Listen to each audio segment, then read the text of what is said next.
on vous propose de passer à un scénario totalement différent, qui est un scénario cette fois-ci de rupture, qui agirait à la source en éliminant l'utilisation des anodes en carbone dans le processus de production d'aluminium primaire. Et on se tourne et on accueille Vincent Christ. Bonjour, vous êtes PDG d'Elysis, qui est une joint venture entre Alcoa et Rio Tinto, de création plutôt récente, 2018. Votre société, dont le siège est implanté à Montréal, dispose de centres de développement au Canada pour la partie industrielle et aux États-Unis et en France pour la partie technologique.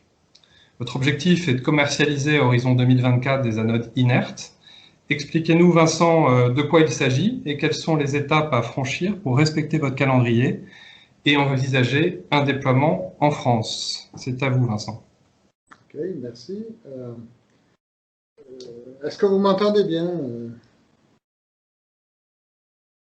Est-ce que vous m'entendez, Gaëtan? Oui, on t'entend très bien. On t'entend très bien, Vincent. Très très bien, vous pouvez y aller.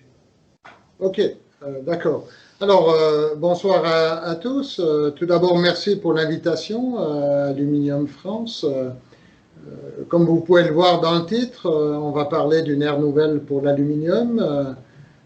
Je vais passer à travers de l'information que j'espère qui sera intéressante. Commençons, on va passer à la page 2 qui sera vite réglée. C'est la déclaration prospective, hein, ça fait partie. Et passons à la vidéo. Alors, Gaëtan, il faudrait que tu recules. Voilà. Petite vidéo courte pour vous présenter le lancement. Est-ce que vous avez le son? Vous avez le son, j'imagine. En 1880, Oui, bon. un événement remarquable se produit. Deux chercheurs, un en France et l'autre en Amérique, font la même découverte indépendamment et presque simultanément. Ils inventent un procédé industriel pour la production par électrolyse de l'aluminium, un métal léger, durable et infiniment recyclable. Dès lors, l'aluminium transformera notre monde et occupera une place déterminante dans nos vies. Aujourd'hui, 130 ans plus tard, une découverte tout aussi révolutionnaire est en marche. Une nouvelle façon de produire l'aluminium permettra non seulement d'éliminer tous les gaz à effet de serre, mais aussi de générer de l'oxygène pur. La méthode traditionnelle utilise pour ces électrodes des matériaux à base de carbone. C'est ce qui cause les émissions de CO2 et autres gaz à effet de serre. Ce tout nouveau procédé remplace le carbone par de nouveaux matériaux brevetés et il n'y a qu'un seul sous-produit, l'oxygène pur. Une première mondiale. La nouvelle technologie permet aussi de produire plus d'aluminium dans une même cuve d'électrolyse. Elle peut être installée autant dans des nouvelles usines que dans les cuves existantes. Cette innovation est une réalisation d'Elysis, un partenariat formé par deux leaders de l'industrie, Alcoa et Rio Tinto. La mission d'Elysis sera d'accélérer le développement de cette nouvelle technologie avec l'appui d'autres partenaires tels qu'Apple et les gouvernements du Québec et du Canada. Le potentiel est extraordinaire. Si toute l'industrie canadienne de l'aluminium adoptait cette toute nouvelle technologie, nous pourrions éliminer des émissions équivalentes à 1,8 million de voitures et générer autant d'oxygène qu'une forêt de la taille du lac Erie. C'est avec une immense fierté qu'Elysis présente le nouvel aluminium sans carbone, fruit d'un procédé révolutionnaire qui améliore encore le métal le plus polyvalent au monde. Une nouvelle ère commence pour l'industrie de l'aluminium et pour la planète. Elysis.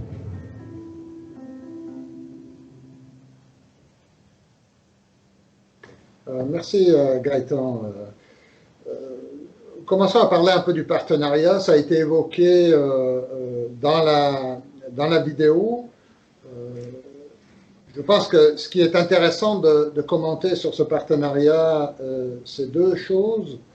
Un, les deux partenaires, Alcoa et Rio Tinto, ensemble, produisent environ 10% de la capacité mondiale. Donc, ça donne un peu le poids derrière ce partenariat. Et le deuxième point, c'est le soutien du gouvernement du Québec et du Canada. Donc, au lancement, on a eu un financement de 188 millions de dollars canadiens. dont 60 millions du gouvernement du Canada, 60 millions du gouvernement du Québec. Et ce qui n'apparaît pas sur cette page, Apple a investi 13 millions aussi, la compagnie de Californie, et les actionnaires le reste. Alors on peut passer à la page suivante. Le lancement, ça fait à peu près 2 ans et demi qu'on l'a fait. On l'a fait au Saguenay, au Québec, où je me trouve aujourd'hui. Hein. J'ai profité de faire une tournée sur notre site industriel, dont je vais en parler un peu plus. Donc ici, on voit les représentants des gouvernements, on voit les représentants des actionnaires et les représentants d'Apple aussi au lancement de la société. Donc formation de la société environ 2 ans et demi en arrière. La prochaine page. La prochaine page, merci. Je vais peut-être commencer par positionner le défi, peut-être légèrement différent à ce qu'a fait Guillaume il y a quelques minutes. Sur le graphe de gauche, on observe la production en Chine, la montée rapide depuis les années 2000 jusqu'à aujourd'hui, et le reste du monde, c'est la courbe bleue qui a une très légère croissance. Ça, c'est d'un point de vue production. Si on regarde d'un point de vue émission, c'est différent. C'est principalement, comme Guillaume l'a indiqué, hein, c'est relié à la source d'énergie. Donc en Chine, on parle d'environ 16. À l'extérieur de la Chine, toute source d'énergie confondue, environ 7. Lorsqu'on a une énergie renouvelable, environ 2,2. Et on considère que le dernier morceau de décarbonisation, c'est ce qu'on pourra viser avec les anodes inertes. Donc ça, c'est le défi. Quand on regarde au niveau des impacts, on voit des petits dessins au bas de la page. C'est élimination des gaz à effet de serre dans le procédé d'électrolyse, émission d'oxygène, ce qui amène par la suite des produits, on va appeler plus verts. Donc ça, c'est le volet économique de l'équation, environnemental. Et du côté droit, les deux derniers, c'est le volet économique, la réduction des coûts de production, et on verra pourquoi, et l'augmentation de productivité. Je vais en parler aussi. Alors, regardons peut-être la technologie sur la page suivante. C'est les mêmes images que vous venez de percevoir dans la vidéo. Donc, à gauche, le procédé conventionnel. À droite, un arrangement d'électrodes différents avec des cathodes verticales, des anodes verticales. Le nerf de la guerre, ce sont les matériaux. Et je vais vous présenter un petit peu plus tard pourquoi on considère qu'on est sur l'échéancier ambitieux qu'on s'est donné. On augmente la durée de vie, donc une anode de carbone a une durée de vie d'environ 25 jours en moyenne. De notre côté, on vise 2 ans et plus, ce qui amène a comme conséquence une réduction des coûts de production d'environ 15% et la productivité par le changement de la façon dont l'électrolyse se fait avec l'assemblage, on va dire, avec la géométrie des anodes et des cathodes, on prévoit une productivité supérieure de 15%. Donc voilà en gros les bénéfices. Donc il y a un volet, c'est ça qui est intéressant avec cette technologie, et c'est ça aussi, la partie rupture est associée à la difficulté d'arriver à maîtriser cette innovation, mais aussi par la combinaison du volet environnement avec le volet économique. Alors, passons à la page suivante. Donc, formation, la compagnie, il y a 2 ans et demi. Au mois d'août l'année passée, on a inauguré la construction, donc c'était le point de démarrage de la construction, qu'on vient d'achever il n'y a pas longtemps. Et ce que vous voyez à droite, c'est la nouvelle équipe d'opération de notre site industriel, de notre centre de recherche où nous aurons une production avec une conception industrielle qu'on est sur le point de démarrer. Donc l'équipe aujourd'hui s'occupe des activités de préparation du démarrage et puis en même temps la formation, parce que tout est nouveau, hein, la technologie, les équipements auxiliaires, tout est nouveau dans cette technologie. Alors regardons peut-être l'état d'avancement.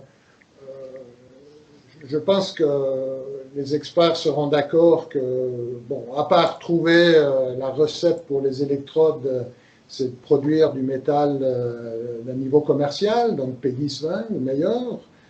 C'est ce que nous avons déjà fait. C'est du métal que nous avons vendu à Apple en décembre de l'année passée. En juillet, Apple a communiqué son rapport environnemental et a confirmé que le métal d'Elysis a été utilisé dans la production d'une série de MacBook Pro. Tout récemment, Rio Tinto a fait une annonce d'une coopération avec, je pense, une compagnie qui est plus connue par la Budweiser, la bière, et qui a comme objectif de réduire son empreinte carbone, surtout dans les canettes. Et Rio Tinto a annoncé qu'ils mettront à profit le développement des D6. Donc ça, ce que ça veut dire en résumé, c'est que les matériaux remplissent la demande. On est capable de produire du métal de qualité commerciale, et ce qui signifie aussi qu'on a une cuve qui est en opération stable. Alors, passons à la suite.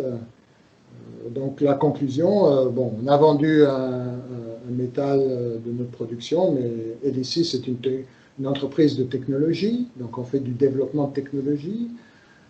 Notre feuille de route est assez claire, on veut amener cette rupture à taille commerciale pour ensuite la mettre en marché, on la commercialisera à niveau mondial et comme toute rupture, on n'est pas seul à avoir ces idées et à travailler sur ce sujet. Donc, on est engagé dans une course contre la montre. Donc, pour nous, c'est absolument essentiel qu'on soit les premiers à réussir. Donc, si je parle un petit peu de l'état d'avancement, donc nous avions eu des opérations aux États-Unis, à Pittsburgh, où le procédé a été inventé. Nous avons aujourd'hui terminé la construction au Québec de notre prochaine étape, qui est en fait la dernière étape avant la taille commerciale. Donc on a fait une conception industrielle, on va l'opérer à une taille inférieure à la taille commerciale, et la prochaine étape, après le démarrage, on commencera la construction de la cuve commerciale. Donc la conception est en route. La construction démarrera une fois que nous aurons démarré l'étape actuelle. Donc on est, je dirais, dans nos temps pour compléter le développement. Alors regardons peut-être où nous sommes actifs. Gaëtan l'a mentionné en partie. Donc notre siège social est à Montréal. On a un centre de développement aux États-Unis qui est principalement focalisé sur les matériaux. On a un centre de développement de technologie en France qui est la traduction du produit de la R&D en un produit industriel et également une activité de recherche plus fondamentale. Et ensuite, on a notre centre de développement ou de recherche industrielle qui est au Québec, qui va démarrer sous peu. Voilà un peu le topo, c'est quoi, comment, à quel point on a avancé, et puis on pourra prendre le reste à travers des questions. Merci beaucoup, Vincent. Je crois que votre projet est vraiment un symbole fort d'une industrie d'excellence qui est un peu à la pointe de l'innovation. Donc on vous félicite et puis surtout on vous souhaite bonne chance dans les derniers mètres qui vous séparent de la commercialisation de ces anodes inertes. Là, on a évoqué 2 technologies de réduction des émissions, mais il en existe d'autres et pour être tout à fait juste avec les autres entreprises de la filière, on va juste les citer pour ne pas les oublier. On sait que Constellium travaille sur des brûleurs régénératifs à combustion sans flamme, que la société FIV travaille sur des programmes de réduction des gaz fluorés, que Rio Tinto à Vorep travaille sur une réduction des effets d'anode, et qu'Alteo, qui est aujourd'hui représenté aussi, travaille sur un procédé assez innovant d'utilisation du CO2 pour le traitement de ces eaux de rejet. Voilà, on va maintenant passer la parole à